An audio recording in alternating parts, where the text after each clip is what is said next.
Hi, నేను మీ బాలు కాయితీ సిరిసిల్ల బలగం TV morning news స్వాగతం సుస్వాగతం. ఈరోజు పత్రికల్లో ప్రధాన వార్తలు ఏంటో చూద్దాం మిత్రులారా. దిశ పేపర్లో ఇవల్ల సిరిసిల్ల వార్తకు వచ్చేసి మిత్రులారా, అంతర్మదనంలో సిరిసిల్ల కాంగ్రెస్ ఎన్నికల తర్వాత పత్తాలేని బడా లీడర్లు పార్టీని వెంటాడుతున్న వర్గ విభేదాలు అధికారంలో ఉండి ప్రేక్షక పాత్ర ఆత్మ పరిశీలన చేసే యోచనలు అధిష్టానం. సిరిసిల్లాలోని కాంగ్రెస్ నేతల అంతర్మదనంలో ఉన్నట్టు తెలుస్తుంది. దీనికి కారణం మున్సిపల్ ఎన్నికల్లో అట్టర్ ఫ్లాప్ కావడమే స్పష్టమవుతుంది.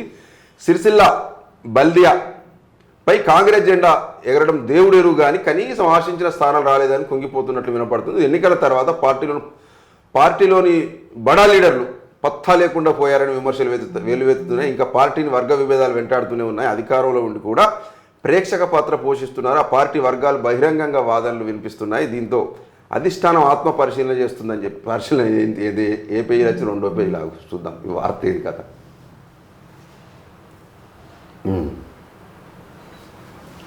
అంతర్మదనంలో సిరిసిల్ల కాంగ్రెస్. సిరిసిల్ల మున్సిపల్లో అటర్ ఫ్లాప్ ఎన్నికల ఇటువంటి వార్త దిశలో చూడక బారోలే. సిరిసిల్ల జిల్లాలో కాంగ్రెస్కు ఒకటి ఫస్ట్ మొట్టమొదటి వ్యతిరేక వార్త. నాకు తెలిసి మొత్తం సగం కాంగ్రెస్ పార్టీ అబ్బు అబ్బు అబ్బు అని రాసి సగం కథం చేసింది ఈ పేపరే. మళ్ళా ఇవాళ మొట్టమొదటిసారి ఒక నిజమైన వార్త రాసిందని నేను భావిస్తున్న మిత్రులారా. ఆగురు ఏం రాసిరు చెప్తా. ఎన్నికల తర్వాత పత్తాలేని లీడర్లు పార్టీని వెంటాడుతున్న వర్గ విభేదాలు అధికారులకు ఉండి ప్రతిపక్ష పాత్ర ఆత్మ పరిశీలన చేసే యోచనలు అధిష్టానం అంట. సిరిసిల్ల కాంగ్రెస్లో పార్టీ నేతల అంతర్మదనం ఉన్నట్టు తెలుస్తుంది. సిరిసిల్ల బదిలీపై కాంగ్రెస్ జెండా ఎగరడం దేవుడెరుగు కానీ కనీసం ఆశించిన స్థానాలు రాలేదని కుంగిపోతున్నారు. ఎన్నికల తర్వాత పార్టీలోని బడా లీడర్లు పత్తా లేకుండా పోయారని విమర్శలు వెల్లువెత్తున్నాయి. విమర్శలే ఉంది, ఒకరు కనిపించకుండా వెళ్ళిపోయారు కదా, పట్నం పోయి వెళ్ళిపోయారు. పార్టీని వర్గ విభేదాలు వెంటాడుతున్నాయి. అధికారం నుండి కూడా ప్రతిపక్ష పాత్ర పోషిస్తున్నారు. ఇది మాత్రం తప్పు మిత్రమా. అధికారం నుండి మామూలు అధికారాలు చెలాయిస్తారు, పదవులు లేకుండా చెలాయిస్తారు కదా. వాళ్ళు ఇవ్వాలని చెప్తారు. అక్రమ కేసులు పెట్టుకుంటే జైలుకి పంపబడుతుంది. రాష్ట్రంలో అధికారంలో ఉన్న కాంగ్రెస్ పార్టీ సిరిసిల్ల మున్సిపల్ ఎన్నికల్లో అటర్ ఫ్లాప్ అయింది. సిరిసిల్ల మున్సిపల్ పీఠం దక్కించుకోకపోవడం సరికాదు కదా, కనీసం ఊహించిన సీట్లను కూడా సాధించలేకపోయింది. అయితే బీఆర్ఎస్ పార్టీ మాత్రం అత్యధిక సీట్లు సాధించి మూడోసారి సిరిసిల్ల మున్సిపల్ పీఠాన్ని కైవసం చేసుకోవడం ప్రభంజనం సృష్టించింది. కాగా బీఆర్ఎస్ అధికారంలో ఉన్నప్పుడు 39 వార్డుల్లో 22 స్థానాలు మాత్రం గెలిపోయింది. ప్రస్తుతం ప్రతిపక్ష హోదాలో 27, 5 ఎక్కువ. తక్కువ ఓట్లతో కొన్ని స్థానాలు చేజార్చుకుని గమనార్హం. 30 వచ్చు. ఈ బీఆర్ఎస్ పార్టీకి పత్తలేని ముఖ్య లీడర్లు, కుమ్ములాటలు, మన్ను సరే ఏదేమైనప్పటికీ ఇది సిరిసిల్ల ప్రజలకు దండం పెట్టాలి, మొక్కాలి. అసలు సిరిసిల్ల ప్రజలు సిరిసిల్ల మున్సిపల్ ఎన్నికల్లో అద్భుతమైన తీర్పునిచ్చారు.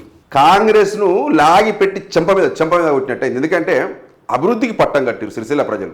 బీఆర్ఎస్ పార్టీకి అధికారాలు ఉండగా అన్ని అధికారాలు చెలాయించుకునే అవకాశం ఉన్నప్పటికీ అప్పుడు 22 వచ్చినాయి. కాంగ్రెస్ ప్రభుత్వం వచ్చినాక విచ్చలవిడి అరెస్టులు, అక్రమ కేసులు, మన్ను మషాడ మొత్తం ఒక రెడ్డి సాబ్ చేతులు నడుస్తుంది సిరిసిల్ల మొత్తం. అధికారం ఉన్నా లేకున్నా ఈ అధికారాన్ని యూజ్ చేసుకుని ఎవ్వని ఎక్కడ దొక్కాలో మొత్తం ఒక గుత్తాధిపత్యం చేసుకొని బీసీ నాయకులను ఎస్సీ నాయకు పక్కన పడేసి ఒక లీడర్ మీద నడుస్తుంది. పార్టీ సర్వనాశనం, సత్యనాశనం అయింది కాంగ్రెస్ పార్టీ. దీనికి కారణం మున్సిపల్ ఎన్నికలు. 39 వార్డులలో 6 కాంగ్రెస్ లీడర్లు సిగ్గుతో తలదించుకోవాల్సిన విషయం ఇది. అధికారం నుండి 6 ఇంకా బీజేపీలకు 5 వచ్చినాయి. దిశ పేపర్ అద్భుతంగా రాశాడు. సిరిసిల్లాలో నాయకత్వం నాయకత్వం లేకనే కాంగ్రెస్ పార్టీ సర్వనాశనం అయిందని రాశారు. అధికారంలో ఉన్న 22 వచ్చి బీఆర్ఎస్కు 27 ఇప్పుడు ప్రతిపక్షాలు ఉండగా వస్తే ప్రజల్లో బీఆర్ఎస్ గ్రాఫ్ పెరిగినట్ట తగ్గినట్ట కాంగ్రెస్ నాయకులు ఆలోచన చేయాలి. అది అధినాయకత్వం. అరే కేటీఆర్ అనేట ఆయన 10 రూపాయల పని చేస్తే మీరు 11 రూపాయల పని చేసి ప్రజల నుంచి ఓట్లు తీసుకొని పార్టీ బలోపేతం చేసుకొని కాంగ్రెస్ కార్యకర్తలకు అండగా నిలబడే నాయకులు, కాంగ్రెస్ కార్యకర్తలు పట్టించుకున్న నాదులు లేడు సిరిసిల్లాలో. లేక మొన్న బీసీ అధినాయకత్వాన్ని కాంగ్రెస్ అధిష్టానం గుర్తించి సంగీత శ్రీనివాస్ అనే పద్మశాలి బిడ్డకు ఒక జిల్లా అధ్యక్ష పదవిస్తే ఆయనను కూడా తొక్కాలని స్టార్ట్ చేస్తున్నారు ఈ కాంగ్రెస్ నాయకులు. కాంగ్రెస్ పార్టీ ముంచడానికి ఎవ్వడు అవసరం లేదు. మీ గ్రూపులు మీకు చాలని బ్రహ్మాండంగా రాశాడు వార్త. హైదరాబాద్కి వెళ్ళిపోయిందట కథ. ఇక్కడ ఆయన సర్వనాశనం సత్యనాశనం చేసిన పార్టీని మళ్ళీ పట్నం పోయాడు.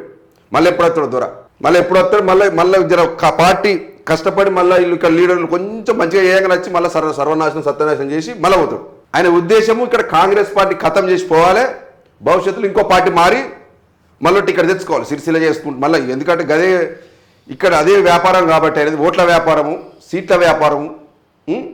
ఇక గదే నడుస్తుంది ఇది కథ. 2 ఏళ్ళ కాంగ్రెస్ ప్రభుత్వం వచ్చి ఏం డెవలప్మెంట్ చేసినా మీరు? ఏం చేసినారు? కాంగ్రెస్ పార్టీ ఏం బలోపేతం చేసినావు ఇక్కడ చెప్పరాదు? పుట్టు తెలంగాణ వాళ్ళు చెప్పుకుంటావు కదా అయ్యా, మంది మీద ఒర్రుడు కాదు, మీ పనితీరు గిల్ల చూపించాలి. 6 నువ్వు పెద్ద లీడరు కదా, 30 ఏళ్ళ లీడరు కదా, మొత్తం తెలంగాణ కోసం ప్రాణవంతి ఇచ్చి మొత్తం నీ కుటుంబం త్యాగాలు చేసి మొత్తం 100 ఎకరాలు అమ్ముకున్నావు కదా, మళ్ళీ ఎడవాయనిది సిరిసిల్లాలో ఎడవాయని పనితీరు అన్న ఒంటి చేత్త గెలిపించుకొస్తావు కదా నీకు ఇస్తే.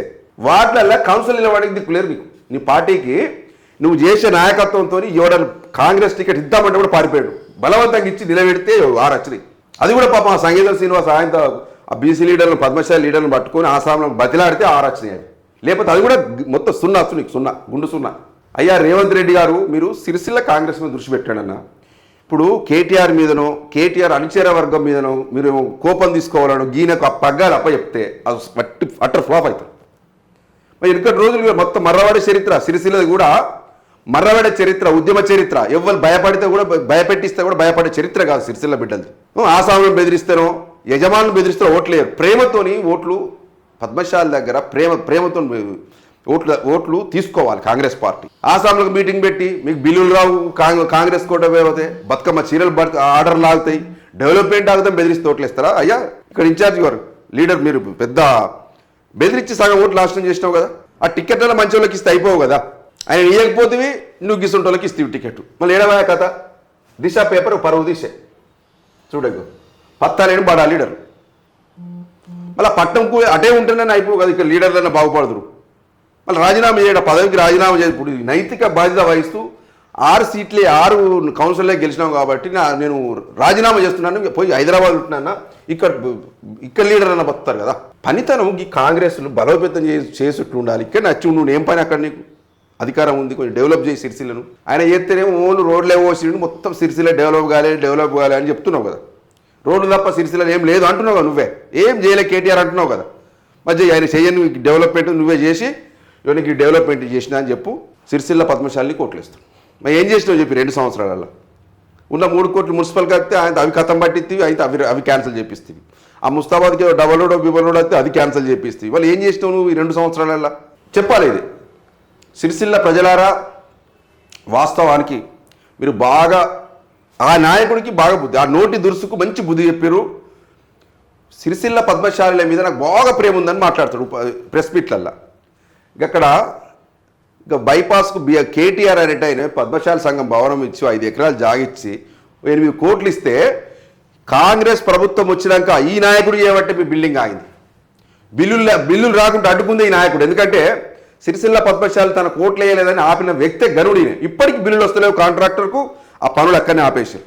మళ్ళీ సిరిసిల్ల పద్మశాలలో బాగా ప్రేమ ఉంది మాకు, బాగా కొంచెం వ్యూహంలో బాగానే నాకు మున్సిపల్ ముంగట్టిన బిల్లులు లోకల్ పద్మశాలలో బిల్లులు ఇతర ఓట్లు పడగా ఇన్ని సీట్లు ఎరువు కదా, అది కూడా లేకపోయా. చెప్పేటోడు దిక్కులేడా.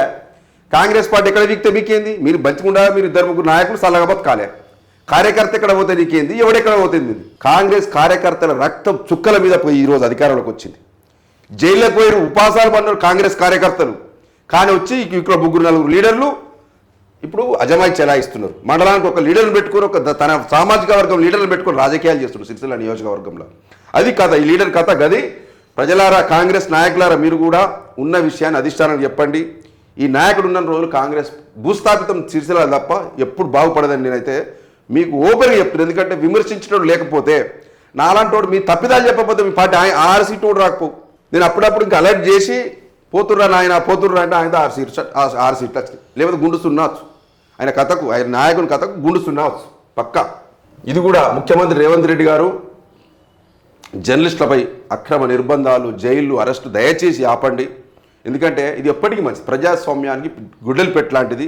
దయచేసి చెప్తున్నా, తొలివెలుగు రఘు గారు కానీ ఇంకో ఏ జర్నలిస్ట్ అయినా ప్రజల సమస్యలు చూస్తారు, వీళ్ళు పోయి కత్తులు పట్టుకుని యుద్ధాలు చేస్తారా సార్? ఎందుకు అవన్నీ? కవరేజే కదా చేసేది. ఒక వీడియో వాళ్ళు మాట్లాడాలో బాధ మీకు ప్రభుత్వం దృష్టి తీసుకొస్తారు కదా, దానికి ఈ ముందస్తు అరెస్టులు కానీ అక్రమ అరెస్టులు కానీ ఇవన్నీ అవసరం లేదు కదా. నీ ప్రభుత్వం చెడ్డ పేరు కదా అది. ఓకే మిత్రులారా, ఈరోజు ఈ బలగం టీవీ వార్తలు ఇంతటితో ముగిద్దాం. కానీ తెలంగాణ రాష్ట్ర ప్రభుత్వంకి ఒకటే విజ్ఞప్తి చేస్తున్నా, జర్నలిస్టులపై దాడులు ఆపండి, అక్రమ కేసులు ఆపండి, ఈ ముందస్తు అరెస్టులు నిర్బంధాలు ఆపితేనే మీ ప్రభుత్వానికి మంచిది. లేకపోతే మళ్ళీ జర్నలిస్టు లోకం అంతా ఒకటవుతుంది. పోయినసారి బీఆర్ఎస్ ప్రభుత్వానికి కొన్ని సంఘాలు కలిసి ఎట్లా పనిచేసి మిమ్మల్ని గద్దె దించినాయో మిమ్మల్ని అదే పరిస్థితి తెస్తాయి. వాస్తవానికి చెప్పాలంటే బాగా ఊహించారు రేవంత్ రెడ్డి సర్కార్ గురించి. కేసీఆర్ అట్లా ఇట్లా అని. ఇప్పుడు కేసీఆర్ విలువ బీఆర్ఎస్ ప్రభుత్వం విలువ తెలుస్తుంది జర్నలిస్టులకు కూడా. ఎక్కడో చిన్నదో ఒకటో రెండో మిస్టేక్లు జరగవచ్చు, నష్టాలు జరగవచ్చు బీఆర్ఎస్, కానీ అడుగడుగుల నిర్బంధాలు, కాంగ్రెస్ ప్రభుత్వంలో అడుగడుగుల నిర్బంధాలు, కేసులు, స్వేచ్ఛగా రోడ్ల మీద స్వేచ్ఛగా తిరగలేని పరిస్థితి తీసుకొస్తారు ఈ పోలీసు రాజ్యంతో. ఎప్పటికైనా మంచిది కాదని చెప్పి కోరుకుంటూ ఈరోజు ఈ బలగం టీవీ వార్తలకు సెలవు.